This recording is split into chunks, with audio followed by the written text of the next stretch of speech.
আপনারে আল্লাহ তাআলা ইবাদতের জন্য বানাইছে রে বাবা। তুমি আমি যদি আল্লাহর জন্য ইবাদত বন্দেগী করি, তাহলে তামাম পৃথিবীর মাখলুক যা আছে সব আমাদের খেদমত করবে। বলুন সুবহানাল্লাহ। সব মাখলুক আমার আর তোমার খেদমত করবে যদি আমি তুমি আল্লাহর ইবাদত 100% করি।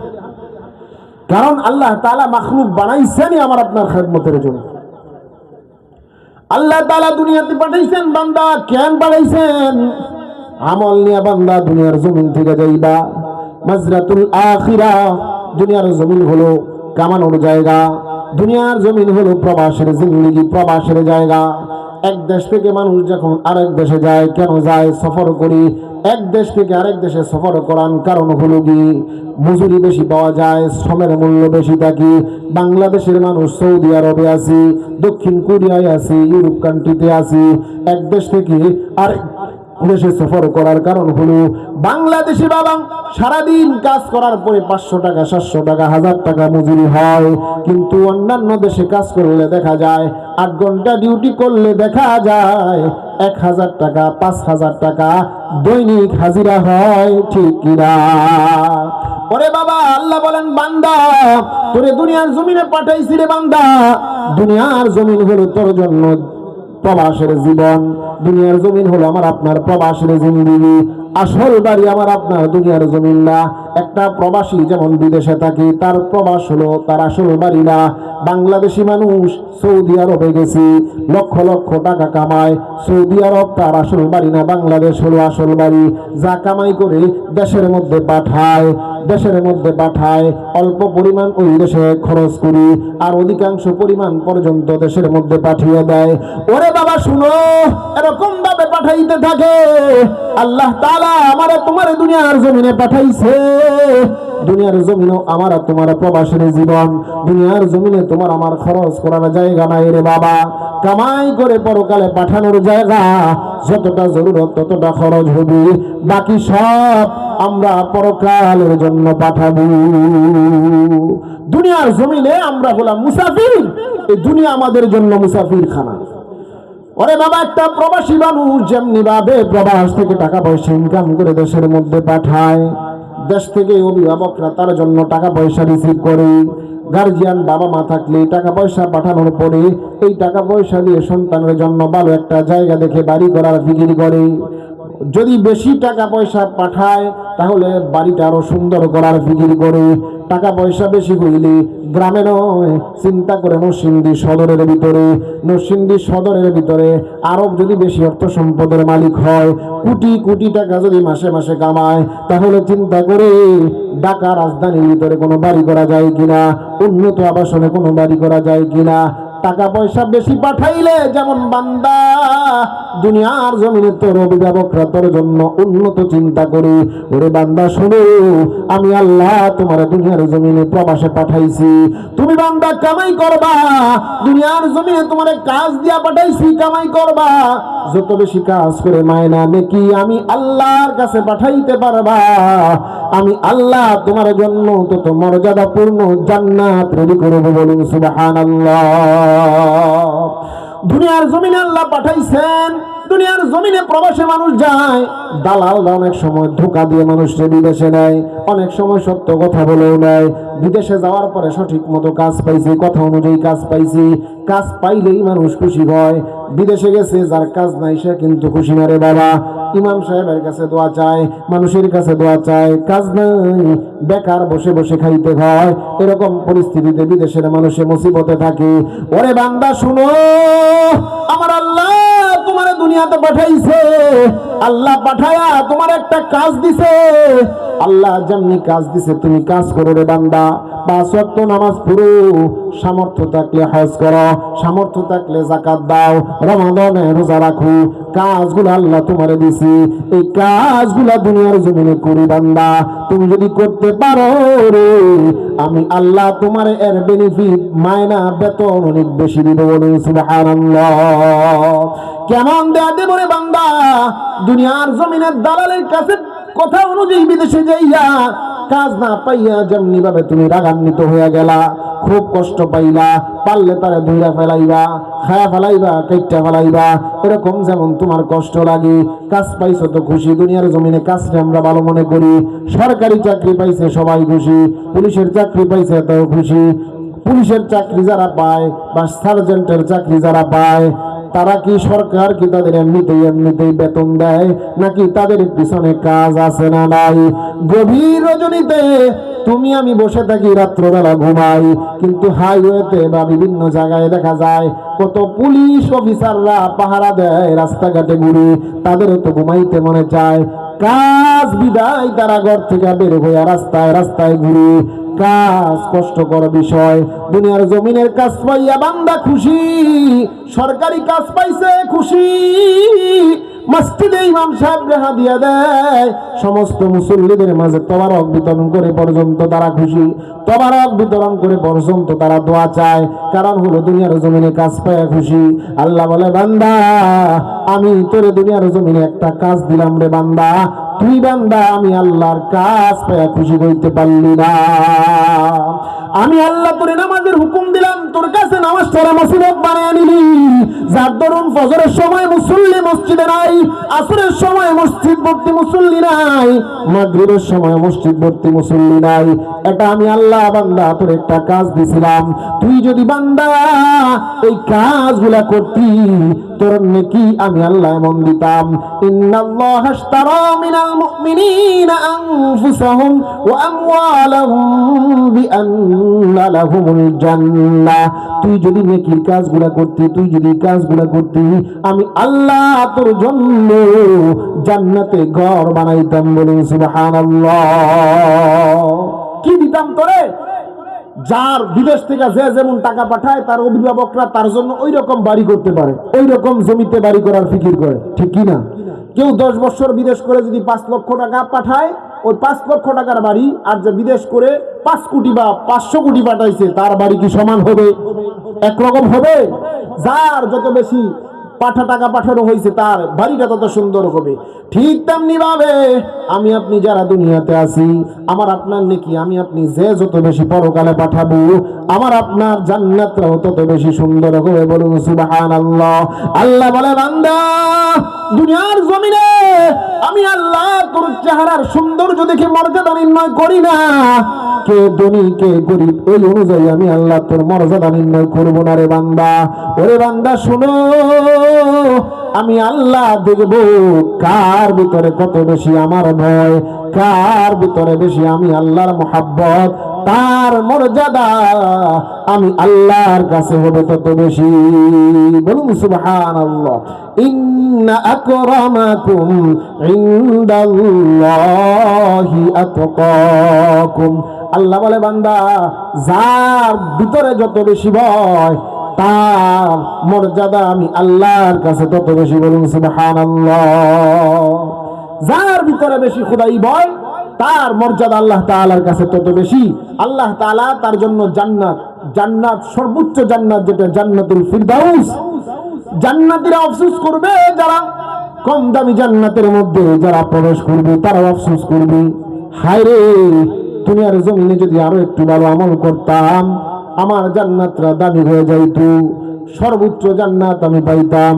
রাসূল বলেন, রাসূল শিখাইয়া দিয়েছেন, ওরে উম্মত জান্নাত আল্লাহর কাছে কামনা করবা।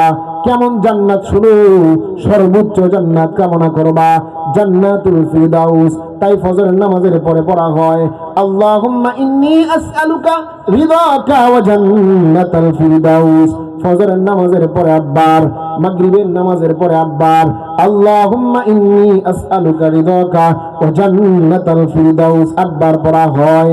বান্দা জান্নাতুল ফিরদাউস উন্নত জান্নাত, জান্নাতুল ফিরদাউস আল্লাহ দিবেন, যত বেশি নেকি পাঠাইতে পারবো জান্নাতটা তত সুন্দর হবে।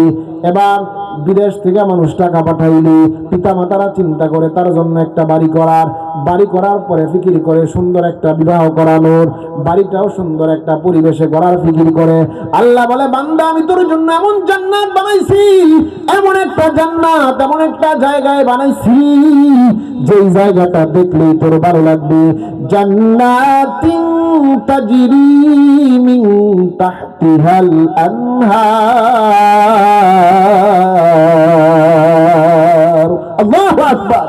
এমন একটা জায়গায় তোর জন্য আমি আল্লাহ জান্নাত বানাইছি যার তলদেশ দিয়া নদী প্রবাহিত রে বান্দা।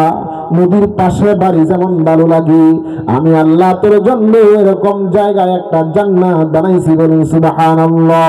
দুনিয়ার জমিনে অভিভাবক অনেক সময় পিতামাতারা গার্জিয়ান যারা আছে টাকা সন্তান বিদেশ থেকে পাঠায়, গরমিল হয়ে যায়। যেরকম বলে সন্তান বিদেশ থেকে আসার পর ওই রকম পায় না, বহু সংসারে ঝামেলা, বহু টাকা পয়সার ঝামেলা। টাকা বিদেশ থেকে পাঠাইছি, পিতামাতা সমস্ত পুরা সংসারের উপরে খরচ করছি, সবগুলা সন্তানের পিছনে খরচ করছি।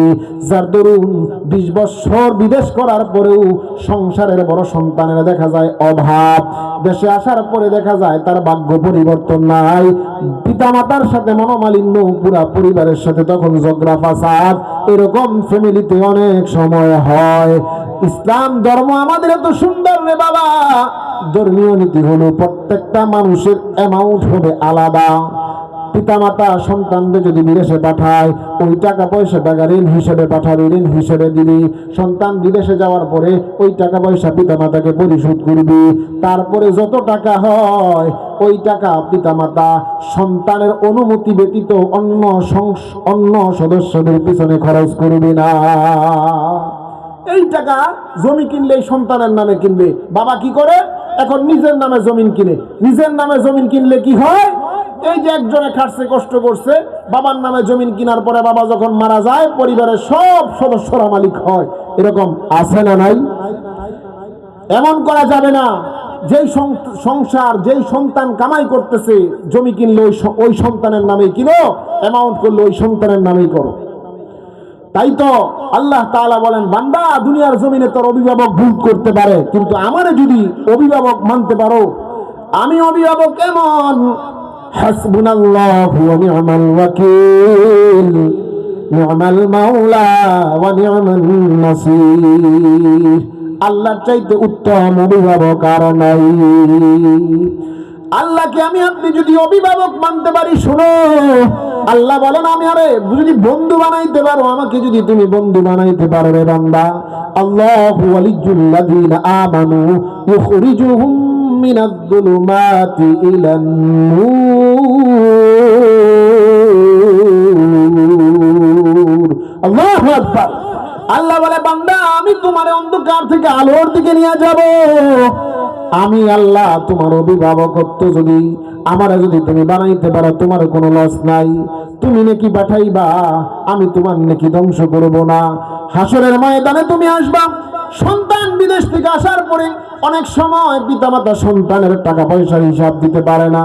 আল্লাহ বলে বান্দা আমারে অভিভাবক বানাইছো, আজকে তুমি আমি আল্লাহর কাছে আসছো, দেখো সারা জিন্দেগি ভর তুমি কি আমল করছো। ফামান ইয়ামাল মিসকালা যাররাতিন খায়রান ইয়ারা ওয়া মান ইয়ামাল মিসকালা যাররাতিন শাররান ইয়ারা। আল্লাহ বলবে বান্দা সারা জিন্দেগি ভর যা আমল করছো রে, টাকা দেখো পুরা আমল তোমার সামনে হাজির। বলুন সুবহানাল্লাহ। কোন সময় কি নেকি পাঠাইছো, কোন সময় কি আমল করছো, টাকা দেখো সব আমল তোমার সামনে হাজির। বলুন সুবহানাল্লাহ। अल्लाह अल्लाह क्या मुबारक नाम है, अल्लाह अल्लाह आशिकों का काम है। আল্লাহকে যারা অভিভাবক বানাইতে পারে তাদের কোনো ভয় নাই, তাদের কোনো টেনশন নাই।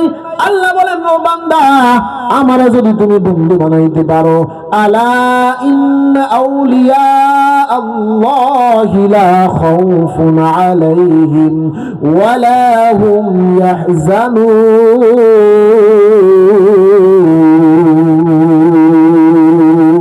আল্লাহু আকবার। আল্লাহকে যদি বন্ধু বানাইতে পারি, অভিভাবক বানাইতে পারি, বন্ধু বানাইতে পারলে আল্লাহ বলেন তোমার কোনো ভয় নেই, কোনো টেনশন নাই, কোনো পেরেশানি নাই।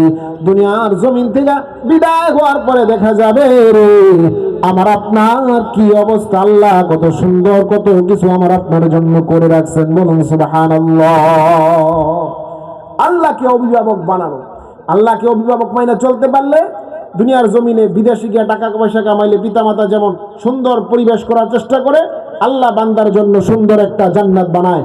আর ওই জায়গা থেকে যখন বান্দা দুনিয়ার থেকে প্রবাস থেকে যখন দেশে আসে, তখন তার রিসিপশনে মানুষ যায়, বন্ধু বান্ধব বা পরিবারের লোকজন যায়। যত দামি দেশ থেকে আসে বা টাকা পয়সা বেশি কামাই করে যদি দেশে আসে, তাকে রিসিভ করার জন্য এয়ারপোর্টে যায়। ঠিক তেমনি ভাবে আল্লাহ বলেন বান্দা তুই যেদিন দুনিয়ার জমিন থেকে আসবি, ওরে বান্দা শোনো, তুমি বান্দা যেদিন দুনিয়ার জমিন থেকে আসবা, তোমার রিসিপশনে শুধু আজরাইল নয়, হাজার হাজার ফেরেশতা তোমার রিসিভ করার জন্য তোমার সাথে যাবে, বলুন সুবহানাল্লাহ। তাতানাজ্জালু আলাইহিমুল মালাইকা আল্লা তাখাফু ওয়া লা তাহজানু وأبشروا بالجنة التي كنتم توعدون। আল্লাহু আকবার। আল্লাহ বলেন ওই দিন আসমান থেকে ফেরেশতা নাজিল হবে, তারা তাকে নিয়ে যাবে আর বান্দাকে নিয়ে যাবে। বান্দাকে যখন নাকি বিদেশ থেকে দেশে আসার পরে বিমানে নামার পরে যখন নাকি আগেই গিয়ে হাজির থাকে, এয়ারপোর্টে আসবে রাত 3টার সময়, 12টার সময় যেমন নাকি গাড়ি নিয়ে মানুষ হাজির থাকে, ঠিক আল্লাহ তাআলা যখন নাকি বান্দা দুনিয়ার জমিন থেকে পরকালে সব রওনা হয়, এর আগেই আল্লাহ তাআলা ফেরেশতা পাঠান। ফেরেশতা তাদেরকে দেখে ফেরেশতার সাথে সে যখন যাইতে থাকে, তখন ফেরেশতারা তাকে সুসংবাদ দিতে থাকে, বলুন সুবহানাল্লাহ। দুনিয়ার জমিনে যেই সময় মানুষ দেশে আসুক, এয়ারপোর্টে আগেই গিয়ে হাজির হয়, তাকে রিসিভ করে যখন নিয়ে আসে, আসার সময় তার সাথে বিভিন্ন কথাবার্তা বলতে থাকে যে বাড়িতে যাইতেছো, তোমার ফ্যামিলি এমন সুন্দর বাড়ি করছে, এমন কিছু করছে, দেখলেই তুমি খুশি হয়ে যাইবে। ঠিক তেমনি ভাবে ফেরেশতারাও বান্দার সাথে কথা বলতে থাকে, ওরে বান্দা আল্লাহ তাআলা তোমার জন্য এমন সুন্দর জান্নাত বানাইছে, যেরকম ওয়াদা তোমার সাথে করছিল, ওইরকম ওয়াদা যেমন করছে ওইরকম একটা জান্নাত আল্লাহ তোমার জন্য বানায় রাখছে, বলুন সুবহানাল্লাহ। মা তাশতাহি আনফুসুকুম ওয়া লাকুম ফিহা মা তাদউন। ফেরেশতারা বলবেন এমন জান্নাত আল্লাহ তোমার জন্য বানায় রাখছেন, যেই জান্নাতে তুমি যা চাইবা চাইতে দেরি হবে রে, পাইতে দেরি হবে না, বলুন সুবহানাল্লাহ। এমন নিয়ামত পূর্ণ জান্নাত আল্লাহ তোমার জন্য বানায় রাখছি। আর শুনো, দুনিয়ার জমিনে পিতামাতারা সন্তান বিদেশে থাকলে বাড়ি করার পর একটা বিবাহ করানোর ফিকির করে, যাই জায়গায় যায় ভালো সন্তানে পাত্রী আছে নাকি খবর নেওয়া শুরু করে দেয়। আল্লাহ বলে বান্দা তুই বান্দা দুনিয়ার জমিন থেকে আসবি, জান্নাতি হুরেরা টাকা দে, মৃত্যুর সময় জান্নাতি হুরেরা আসমানের দরজাগুলা খুলে যায়, জান্নাতি হুরেরা তার দিকে তাকায় মুস্কি হাসি দিতে থাকে। এটা দেখে মুমিন বান্দার কলিজা ঠান্ডা হয়ে যায়, বলুন সুবহানাল্লাহ। সব নিয়ামত আল্লাহ তাআলা জান্নাতে রাইখা দিয়েছেন। লাকুম ফিহা মা তাশতাহি আনফুসুকুম ওয়া লাকুম ফিহা মা তাদউন। আল্লাহ তাআলা অন্যতে বলেন ফাকিহাতিন মিম্মা ইয়াতাখায়্যারুন ওয়া লাহমি তাইরিন মিম্মা ইয়াশতাহুন। কি ধরনের ফল খাইতে মনে চায় সব ফল হাজির, কি ধরনের গোশত খাইতে মনে চায় সব গোশত হাজির। পাখির গোশত খাইতে মনে চাইছে রে বান্দা, পাখির গোশত খাইতে মনে চাইছে সঙ্গে সঙ্গে হাজির। একটা গোশতের আইটেম শুধু একভাবে পাক হয় না, গরুর গোশত ওই কালা বুনা পাক হয়, আবার একটু জল জল হয় অথবা জাল জাল হয়।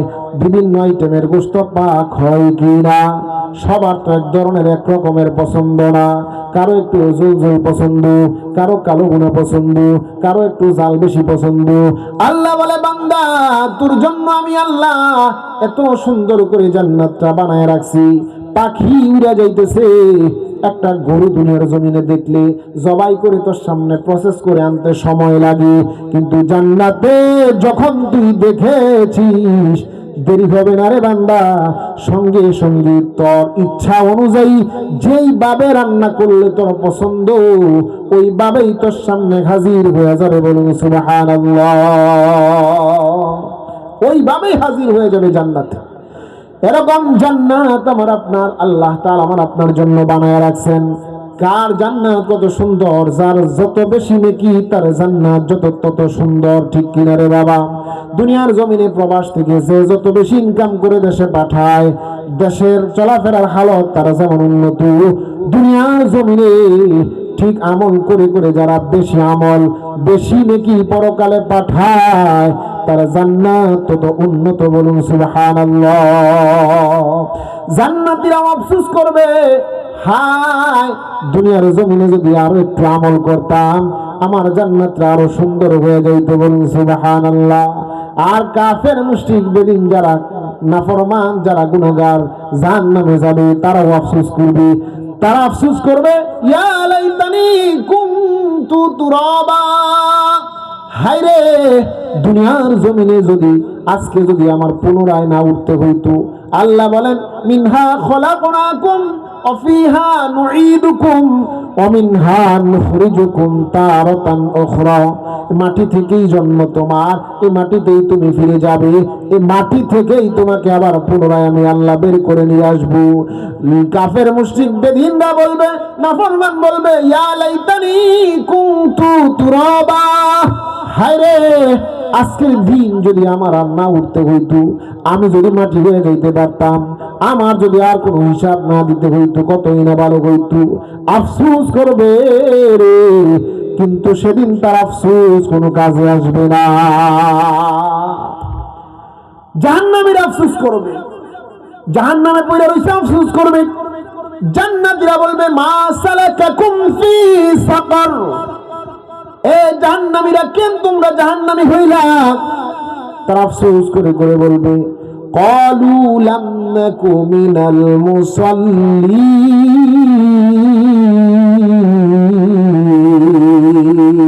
আল্লাহু আকবার। তারা আফসোস করে বলবে, দুনিয়ার জমিনে আমরা নামাজি ছিলাম না, আমরা আমলদার ছিলাম না, নামাজি ছিলাম না, যার দরুন আজকে আমরা জাহান্নামে হইছি। আফসোস করে করে বলবে, ওরে ভাই দুনিয়ার জমিনে পাশাপাশি বাড়ি, কত মানুষ মসজিদে যায় নামাজ পড়ে, তুমি পাশের বাড়ির মানুষ হইয়া তুমি মসজিদে যাও না, নামাজ পড়ো না, তোমার কি দিলের মধ্যে কষ্ট লাগে না? 5 ওয়াক্ত মসজিদের মুয়াজ্জিন তোমার হাইয়া আলাস সালাহ বলে ডাকে, তুমি তাকে দেখো পাশের দোকানদার মসজিদে যায় নামাজ পড়ে, তোমার কপাল পুড়ে গেছে, তুমি মসজিদে গিয়ে নামাজটা পড়তে পারো না। নামাজ না পড়লে জাহান্নামে যাবে, আর জাহান্নামী বলবে, দুনিয়ার জমিনে নামাজ পড়ি নাই, যার দরুন আজকে আমরা জাহান্নামে হইছি। আফসোস করে বলে বলে বলবে, ওয়ালাম নাকু নুতঈমুল মিসকিন। আল্লাহু আকবার। দুনিয়ার মিসকিনকে খানা খাওয়াই নাই, এটাও ছিল একটা অপরাধ। এরকম আফসোস করবে জাহান্নামীরা। ওরে বাবা, জান্নাতীরাও আফসোস করবে, জাহান্নামীরাও আফসোস করবে। জান্নাতীদের আফসোস হবে, দুনিয়াতে করতে পারি নাই, করি নাই, নাফরমান হইছি, আজকে যদি মাটি হয়ে যাইতে পারতাম কতই না ভালো হইতো, হিসাব দিতে হতো না। কিন্তু জান্নাতীদের আফসোস হবে ভিন্ন রকম, হায়রে আরো একটু যদি কামাই করতাম, আরো একটু যদি নেকি কামাইতাম, তাহাজ্জুদটা যদি আরো ভালোভাবে করতাম, এক্সট্রাটাও যদি করতাম, আমল যদি আরো বাড়ায় করতাম, আমার জান্নাতটা আরো সুন্দর হইতো। বলুন সুবহানাল্লাহ। পয়গম্বর বলে, ওরে দুনিয়ার মানুষ শুনো, পয়গম্বর বলে, কেউ যদি একবার সুবহানাল্লাহ বলে, এই সুবহানাল্লাহর বদৌলতে আল্লাহ জান্নাতের ভিতরে একটা গাছ লাগায় দেয়। বলুন সুবহানাল্লাহ। আল্লাহ আল্লাহ ইতে শিরিন স্তনাম শিরা সাকারমি কোনাদ জানাম তামাম। দুনিয়ার জমিনে যত বেশি কামাই করবা আমার আল্লাহ জান্নাতটা তত সুন্দর করে সাজায় দিবেন, যত বেশি নাকি জান্নাত তত সুন্দর রে বাবা। তাই তোমার আমার আমল করা দরকার আছে না নাই? ওরে বাবা শুনো, আল্লাহ বলে বান্দা আমি তোরে তো আমলের জন্যই দুনিয়াতে পাঠাইছি, ইবাদতের জন্যই তো তোরে আমি আল্লাহ বানাইছি। তোর দিকে আমি আল্লাহ সব সময় তাকায়া থাকি, তুই সব সময় খেয়াল করে দেখ আমি আল্লাহ তোর দিকে তাকায় রইছি। বলুন সুবহানাল্লাহ। ওরে বাবা ইমানদার, আমি তুমি যদি পরিপূর্ণ হইতে পারি, তাওয়াক্কালতু আলাল্লাহ, আল্লাহর উপরে যদি পরিপূর্ণ ভরসা করতে পারি, মুমিন যারা তাওয়াক্কালতু আলাল্লাহ হবে, আল্লাহর উপরে পরিপূর্ণ ভরসা করে চলে, মুমিন কখনোই অশান্তিতে থাকে না, সব সময় মুমিনের দিল প্রশান্তিতে ভরপুর থাকে। বলুন সুবহানাল্লাহ।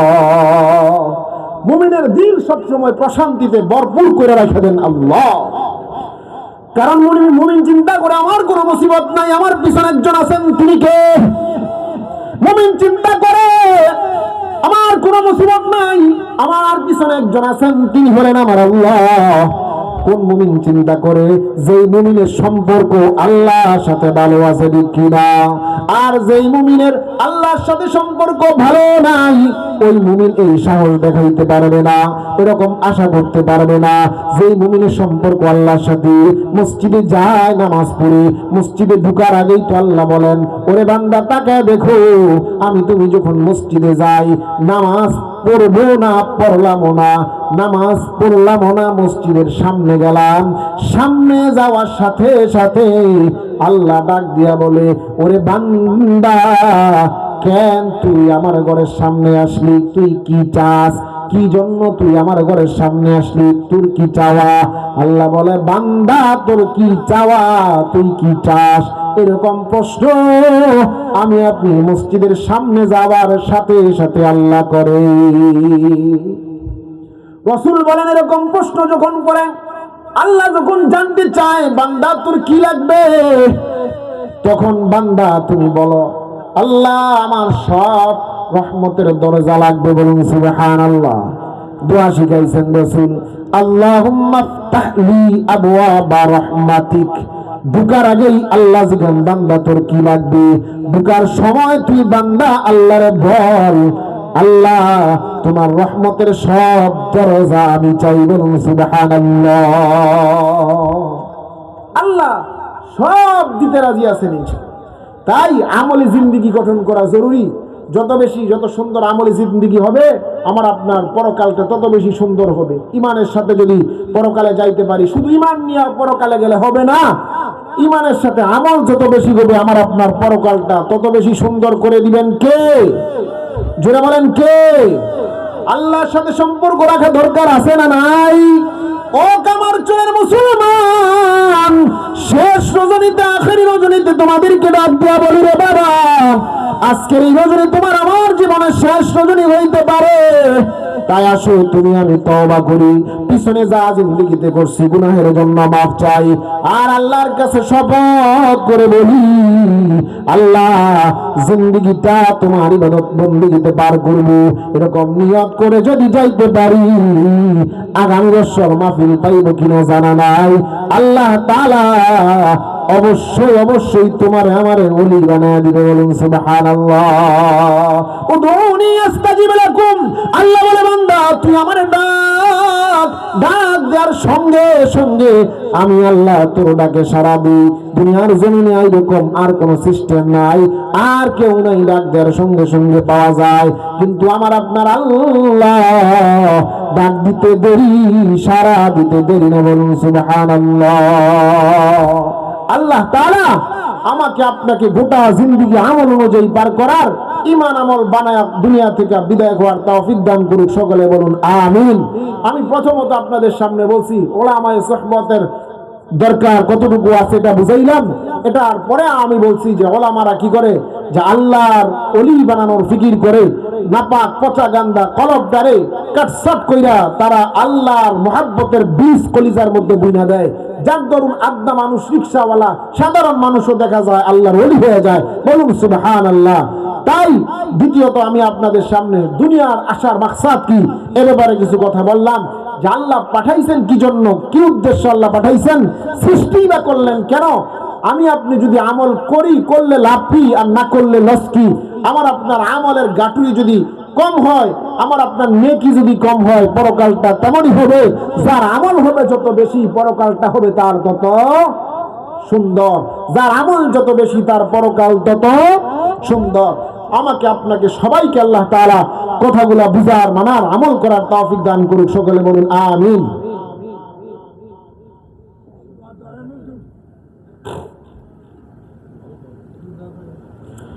আস্তাগফিরুল্লাহ রাব্বি মিন কুল্লি যামবিন ওয়া আতুবু